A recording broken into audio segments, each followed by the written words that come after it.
우리 말씀 보죠. 함께 보신 말씀 여호수아 3장 1절부터 5절 말씀 보겠습니다. 우리 한 절씩 교독하죠. 또 여호수아가 아침에 일찍이 일어나서 그와 모든 이스라엘 자손들과 더불어 시딤에서 떠나 요단에 이르러 건너가기 전에 거기서 유숙하니라.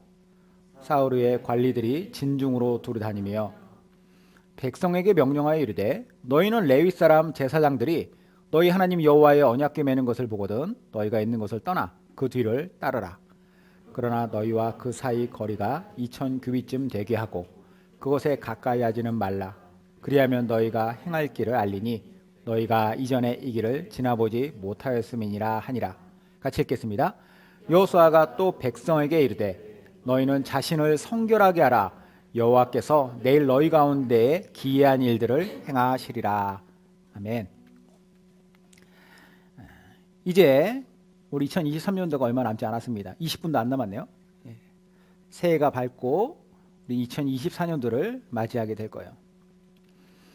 이렇게 한 해를 마무리하는 이 송구영신 예배, 한 해를 보내고 새로운 해를 맞아들이는 이 예배를 우리가 여러분들과 함께 같이 드릴 수 있다라고 하는 것 자체가 너무나도 기쁘고 행복합니다. 우리가 작년만 해도 우리가 예배 드릴 수 있는 공간이 없어서 송구영신 예배를 함께 드리지 못했는데 오늘은 또 이렇게 공간을 마련해서 처음으로 우리 함께하는 교회라는 이름으로 송구영신 예배를 드림이 너무 기쁘고 또 감격스럽습니다. 사실 저는 개척을 결단하는 순간부터 이 송구영신 예배를 기대하고 있었어요. 왜냐하면 개척에 대한 그 부르심의 확신이 2년 전에 21년 12월 31일 날 송구영신 예배 때 하나님께서 응답을 주셨기 때문입니다. 당시에가 12월 19일 날 12월 19일부로 이제 지구촌 교회를 사임을 하고 아내와 함께 어떤 교회 송구영신 예배를 온라인으로 드리고 있었어요. 그동안 저는 과천에서 2년 그리고 목동의 지구촌 교회에서 18년 그래서 이제 20년을 부교육자로 생활했다 보니까 매년 송구영신 예배는 저에게 무엇이었냐면 내가 집중해서 드리는 예배라기보다는 뭔가 이 예배를 위해서 준비하고 그 예배를 이렇게 서포트해야 되는 그런 입장이었습니다. 그런데 이제는 내가 또 저희 아내랑 같이 앉아가지고 온라인으로 비록 드리지만 그 송구영신 예배를 드릴 때 오롯이 거기에 집중하여서 또 그 의미를 다시 한번 되새기고 예배를 드린다는 것 자체가 제게 참 새로운 느낌이었고 오랜만에 느끼는 감동이었어요. 그렇게 홀가분한 마음으로 오롯이 송구영신 예배를 드릴 때 그 당시의 본문 말씀이 바로 오늘 이 여호수아 3장 말씀이었습니다. 이 말씀을 듣고 같이 예배를 드리면서 설교를 듣고 나서 기도를 하는데 하나님께서 주시는 강력한 마음이 있었어요. 이게 뭐냐? 내가 하나님만 의지하여서 하나님의 교회를 세우라라고 하는 그런 말씀이었습니다. 제가 그 예배를 드리면서 하나님 제가 교회를 개척하는 게 맞습니까? 아니면 안 하는 게 맞습니까? 라고 하는 질문, 그런 마음, 그런 생각 전혀 안 하고 있었어요. 제 아내도 20년을 쉬지 않고 사역을 했으니까 이제 좀 쉬면서 모든 걸 다 내려놓고 다음 스텝을 좀 준비하면서 천천히 가자 이런 얘기를 했었거든요. 편한 마음으로 예배를 드리는데 하나님께서 주시는 마음이 너무나도 강력했다라는 것이죠. 그래서 함께하는 교회를 이렇게 세우게 된 것이에요. 저는 아직도 그날 밤에 부르신 강력한 그 부르심의 확신, 그리고 그 다음 날 1월 1일 날 아침에 어떤 분이 저한테 연락을 했어요. 송구영신 예배를 드리고 있는데 그러니까 2022년 작년이죠. 작년 첫 헌금을 작은 교회에 드리고자 하는 마음을 주셔서 목사님이 개척하신다는 말을 들은 것 같아서 제가 헌금을 하겠습니다. 이런 얘기를 하는 거예요. 그분이 이제 지나가는 말로 잘못 들으셨던 것 같은데 어쨌든 그럼에도 불구하고 그렇게 연락을 주고 또 그렇게 그분이 첫 헌금을 하시는 걸 보면서 하나님께서 지난밤에 주셨던 그 마음이 정말로 사실이다, 맞다라고 하는 확신을 다시 한번 주신다라는 확신이 들었습니다. 그래서 감격스럽게 2022년도를 시작을 했고 또 하나님께서 이렇게 교회를 개척하게 하신 거예요. 그날 본문이 이 여호수아 3장 말씀을 저는 우리 교회 첫 번째 송구영신 예배 때 꼭 같이 나누고 싶다라는 생각을 그때 했습니다. 그리고 여러분들과 이 말씀을 나누는 거예요. 모쪼록 이 말씀을 통해서 저 개인적으로만 응답받고 힘을 얻는 것이 아니라 우리 모두에게 하나님께서 큰 은혜를 부어주시고 또 내년도를 우리가 잘 준비하는 기쁨으로 맞이하는 이 시간 되길 바랍니다. 사람이요, 가보지 않은 길을 가고 해보지 않은 일을 할 때는 언제나 기대와 함께 막연한 두려움이 있죠. 당장 오늘도 이제 새로 시작된 2024년도에 어떤 일이 나에게 일어날까? 내가 어떻게 살아갈까? 라고 하는 기대와 또 한편으로는 막연함이 있어요. 두려움도 있죠. 궁금하기도 하고 두렵기도 하고. 본문의 이스라엘 백성도 그랬습니다. 오늘 낮에는 우리가 여호수아 1장 말씀을 같이 봤는데 하나님께서 거기서는 여호수아에게 확신의 말씀을 주세요. 명령도 하시고 약속도 주시고 축복의 말씀도 주시지만 이제는 이 말씀이 이스라엘 백성들 전체에게로 흘러 들어가고, 물론 이스라엘 백성들이 여호수아를 통해서 이 말씀을 듣긴 들었습니다. 하나님의 약속을, 그 말씀을 들었어요. 그래서 여호수아의 말을 들은 그들이 이런 고백을 합니다. 여호수아 앞에 한번 볼까요? 같이 한번 읽어보겠습니다. 시작. 우리는 범사에 모세에게 순종한 것 같이 당신에게 순종하려니와 오직 당신의 하나님 여호와께서 모세와 함께 계시던 것 같이 당신과 함께 계시기를 원하나이다. 누구든지 당신의 명령을 거역하면 당신의 말씀을 순종하지 아니하는 자는 죽임을 당하리니 오직 강하고 담대하소서. 자, 여호수아를 중심으로 해야지 공동체가 똘똘 뭉쳤어요. 하지만 이스라엘 백성들이 이 고백을 실제적인 행동으로 옮긴다? 이건 좀 다른 느낌이었을 것 같아요. 그 실제적으로 우리가 움직여야 하는 순간에는 그 전에 알고 있었던 것, 그 전에 우리가 느꼈던 것과는 또 다른 무엇인가가 여기에서 발생할 것이기 때문입니다. 마치 이런 거예요. 우리가 전쟁 영화 보면은 훈련소에서 이 병사가 정신적으로도 육체적으로도 잘 준비가 됐어요. 단단히 무장한 상태가 되어서 그가 이제 실제적인 전장으로 투입되는 순간, 그 순간에는 숨이 멎는 듯한 긴장감이 그 안에 있죠. 그래서 그런 걸 잘 표현해주는 그런 어떤 장면으로 이렇게 상상을 해보면 마치 이런 거예요.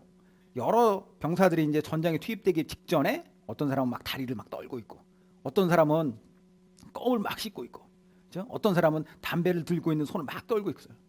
어떤 사람은 뭔가 중얼중얼하면서 기도를 하기도 하고, 그래서 이제 외국 영화 보면 이제 막 십자가 목걸이에다 뽀뽀하고 그러고 이제 자기 총을 정비하면서 나가고 하죠.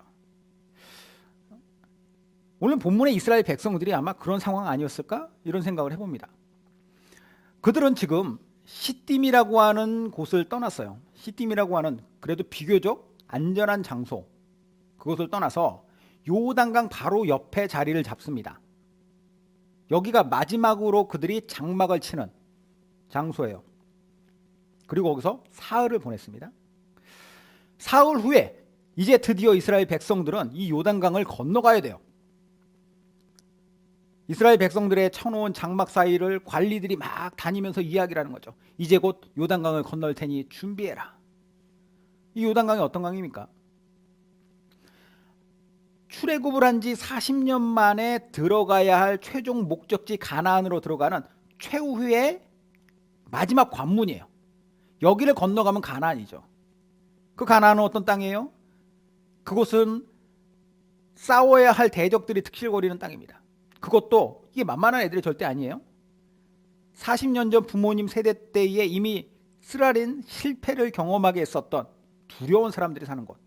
거대한 네피림의 후손이라고 얘기하는데 거인족속, 아주 막 기골이 장대한 사람들, 그런 사람들이 살고 있을 뿐만 아니라 성은 얼마나 단단하게 지었는지 무너질 것 같지가 않아. 거기에다가 최첨단 무기로 무장한 사람들입니다. 이들과 싸우기 위하여서 이 강을 건너는 거예요. 거기에 가서 싸워 이기던가 아니면 져서 우리가 진멸당하던가 둘 중에 하나겠죠. 물론 하나님의 약속은 싸워 이길 것이다 라고 약속하세요. 그런데 그 확실한 약속이 있다 하더라도 겪어보지 못한 일을 하기 위해서 호랑이 소굴로 들어가는 것은 결코 만만한 일이 아니라는 것입니다. 사실 우리들 역시 그래요. 겪어보지 못한 시간과 겪어보지 못한 장소에서 우리가 기대하는 마음도 있지만 한편으로는 두려운 마음을 느끼는 것, 이게 이스라엘 백성들이 느꼈으리라고 하는 생각되는 그런 감정이죠. 그런데 그들을 향해서 요단강을 건너 그 땅으로 가자는 명령을 전하는 사람이, 그런 사람들이 매우 특이한 것을 요구해요. 관리들이 뭐라고 얘기하느냐, 이제 요단강 건너갈 테니까 다들 짐 싸서 몇 시까지 모여라, 이게 아니라 이제 요단강을 건너갈 테니까 다음에 세 가지를 해라 라고 해서 세 가지를 얘기해요. 첫 번째, 언약궤의 뒤를 따라라. 백성에게 명령하여 이르되 너희는 레위 사람 제사장들이 너희 하나님 여호와의 언약궤 매는 것을 보거든 너희가 있는 곳을 떠나 그 뒤를 따르라, 이렇게 얘기해요. 언약궤는 뭡니까? 이스라엘 백성들에게 언약궤, 하나님의 임재의 상징이에요. 하나님이 그들과 함께 하신다라고 하는 근거입니다. 그리고 실제로 하나님이 거기에 함께 하세요. 그 위에 하나님께서 함께 하시는 그 언약궤를 그들이 따라가야 된다는 거죠. 언약궤 안에 뭐가 들어있느냐? 십계명의 두 돌판, 그리고 아론의 쌍난 지팡이, 그리고 만나. 이것은 뭔가 신비로운 능력을 그것들이 발휘하는 것이 아니라 의미가 있는 거예요. 각각 하나님께서 제정하신 율법과 하나님께서 그들에게 허락하신 질서와 또한 생명을 지켜주시는 하나님의 능력이 거기에 있다는 것이죠. 하나님이 우리를 이렇게 인도하신다라고 하는 것을 믿는 신앙이 거기에 있어요. 그럼 이 물건들이 들어있는 동시에 하나님의 임재를 상징하는 그 언약궤를 보면서 어떻게 얘기해요? 어떻게 따라가라고 얘기합니까? 그 언약궤를 제사장들이 매거든, 레위 제사장들이 매거든 모두가 있는 곳을 떠나서 언약궤를 따르라, 이렇게 얘기해요. 저는 여기서 특별히 주목해 보고 싶은 표현이 뭐냐면 너희가 있는 곳을 떠나라고 하는 단어입니다. 떠나. 이 히브리어로 나사라고 하는 단어인데, 나사는 뭐냐면 잡아 뽑다, 말뚝을 뽑아버리다, 이런 뜻이에요. 무슨 뜻입니까? 하나님의 언약궤를 바라보고 그 언약궤 뒤를 따르는 사람은 어떻게 해야 되느냐? 다시 돌아갈 생각, 다시 그 장막으로 돌아올 생각하지 말고 그것을 다 뽑아가지고 가져가라는 거예요. 완전히 올인해서 하나님만 따르라, 이게 하나님의 말씀입니다. 요단강은 건너갔다가 다시 돌아오고 여의치 않으면 다시 돌아오고 그게 아니에요. 거기서 죽이 되든 밥이 되든 거기서 다시 돌아올 수 없는 일방통행이 바로 이들이 가야 할 요단강 건너편입니다. 우리가 하나님의 백성으로 살아갈 때도 그래요. 내가 하나님의 자녀된 이상 나는 다시 예전의 삶을, 옛사람의 삶을 다시 돌아가지 않겠다. 하나님의 말씀과 질서와 그분의 능력을 의지하는 삶을 내가 끝까지 붙들고 살아가겠다라고 하는 각오와 또 그런 마음의 중심을 가지고 살아가는 것이죠. 돌아가지 않겠다. 사실 이게 믿음이죠. 머뭇머뭇하고 내가 여기도 발걸치고 저기도 발걸치는 것이 아니라 하나님 따라가겠다라고 하는 것이 믿음이에요. 그리고 또 중요한 부분이 있는데, 언약궤를 따라갈 때 이렇게 얘기해요. 레위 사람들 제사장들이 메고 나아갈 때 따라가라고 얘기하죠. 근데 사람들이 착각하는 것, 정말로 착각하기 쉬운 것이 뭐냐면 언약궤를 따라가야 되는데 언약궤를 맨 사람들을 따라간다라고 착각한다라는 거예요. 레위지파 제사장들은 오늘날로 치면은 뭐 목회자라고 할 수 있어요. 하나님 말씀을 전하는 사람. 근데 자칫 잘못하면은 말씀 대신 사람이 보일 수 있다는 거예요. 사람만 보고 따라갈 수 있다. 정말로 따라가야 될 것은 무엇이냐? 하나님이고 하나님의 말씀인데 사람을 보고 따라갈 수도 있다는 거죠. 사람은 그가 얼마나 잘났더라도 하나님을 대신할 수 없고 대신해서도 안 됩니다. 물론 여러분들이 서로 그렇게 생각할 수 할 일은 없겠지만 그래도 우리가 이건 확실히 그 마음에 딱 새겨놔야 될 것 같아요. 우리는 하나님의 언약궤, 즉 그분의 임재와 그분의 말씀을 뒤따라서 요단강 건너서 가나안 땅에 들어가는 사람들이에요. 우리의 미래와 우리의 치열한 삶의 현장으로 나아가는 사람들이죠. 그러기 위해서는 끊임없이 여러분들에게 하나님의 말씀을 저는 제공할 것이지만 제가 잘나 보이거나 어설퍼 보이거나 여기에 따라서 움직이거나 멈추거나 이런 것이 아니라 오직 그분의 말씀이 어떻게 여러분들 안에서 작용하는가, 어떻게 말씀하시는가, 어떻게 따라오라고 말씀하시는가, 이걸 보면서 따라가는 거예요. 그게 가장 확실한 정답이죠. 요단강을 건너는 것은, 그렇게 나의 미래로 나아가는 것은 하나님 중심으로 나아가는 거예요. 그리고 두 번째 이런 명령을 합니다.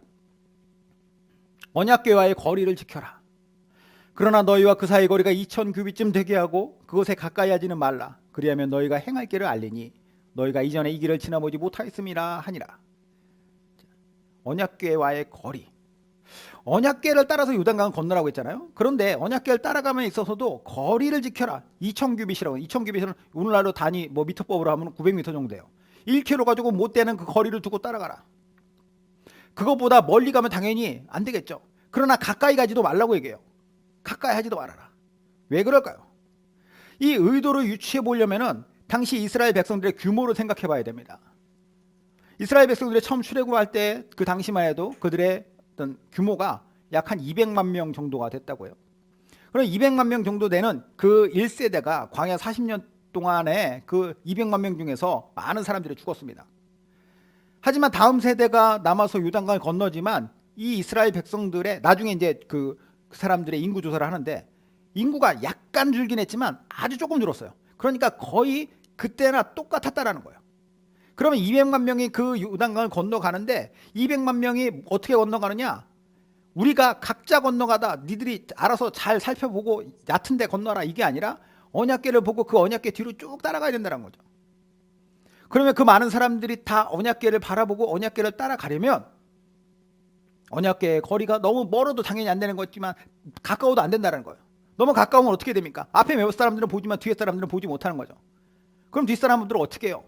그냥 쓸려가는 거예요. 보이지 않게, 보지 못하고 아무 생각 없이. 하나님의 말씀의 의도는 하나님을 따르는 백성들에 대해서 무엇을 이야기하시느냐? 너희가 모두 같은 마음으로 같은 관점으로 말씀을 같이 이해하고 하나님의 뜻을 따라오라.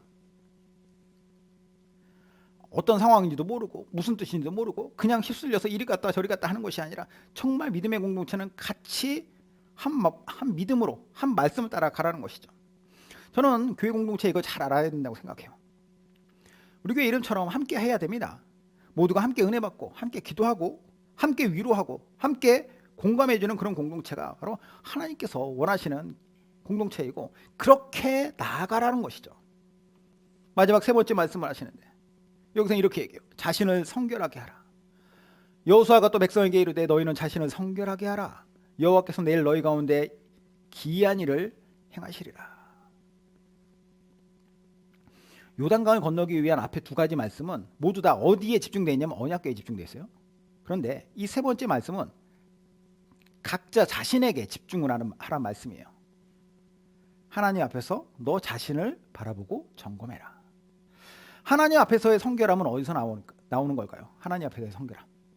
자신을 돌아볼 때 그 성결함이 이루어집니다. 만약 내가 어떤 상태인지 내가 어떤지에 대해서 돌아보지 않으면 절대로 하나님 앞에 성결할 수가 없어요. 우리 신앙생활할 때 중요한 덕목들이 여러 가지가 있죠. 뭐 믿음, 소망, 사랑, 뭐 화평, 희락, 뭐 인내, 뭐 온유, 절제, 오래 참고 이런 것도 여러 가지 있어요.